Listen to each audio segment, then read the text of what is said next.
તમે પાટીદાર છો, તમારો તો મુખ્યમંત્રી છે, બરાબર? હા, છતાં જો હું મારા મુખ્યમંત્રી છે તો હું એવું કઉ છું, મેં આજ બી મુખ્યમંત્રી સુધી પહોંચવાનો ફોન નથી કર્યો. મારો પાટીદાર સમાજ મારે હારે છે, તો હું એવું કઉ છું કે પાટીદાર સમાજને કે કોળી સમાજને કે આહિર સમાજની ક્યાં વાત જ છે? આમાં તો વ્યક્તિગત વાત છે ને. પણ એ લોકો સામાજિક મુદ્દો બનાવે છે, એ સમાજ ભેગો કરે છે ને. હીરાભાઈ ને પેલા ઓલા મોટા ભાઈ કોણ, પરસોત્તમભાઈ ને, એ બધા રાજનીતિ કરે છે સમાજના નામે. ચૂંટણી આવે છે હીરાભાઈ સોલંકી ને હું પણ એવું કહેવા માંગુ છું ને, હું તો પટેલ પાટીદારની દીકરી છું, મને પણ ન્યાય આપો. પણ નો આપે. આ વાતમાં પાટીદારમાં ક્યાંય નહીં જાય.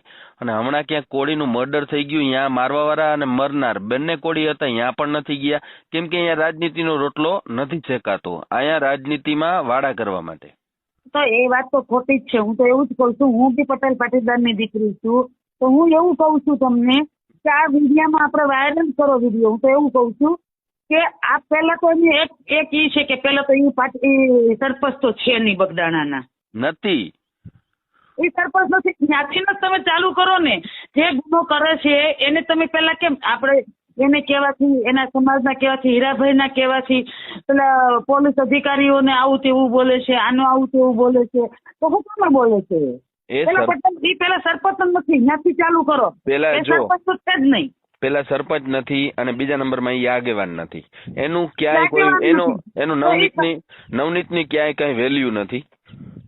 નહીં, વેલ્યુ હોય કે ના હોય એ તો આપણા એક નંબરની વાત છે, પણ ઈ માણસ સરપંચ નથી તો ત્યાંથી ન ચાલુ કરો ને.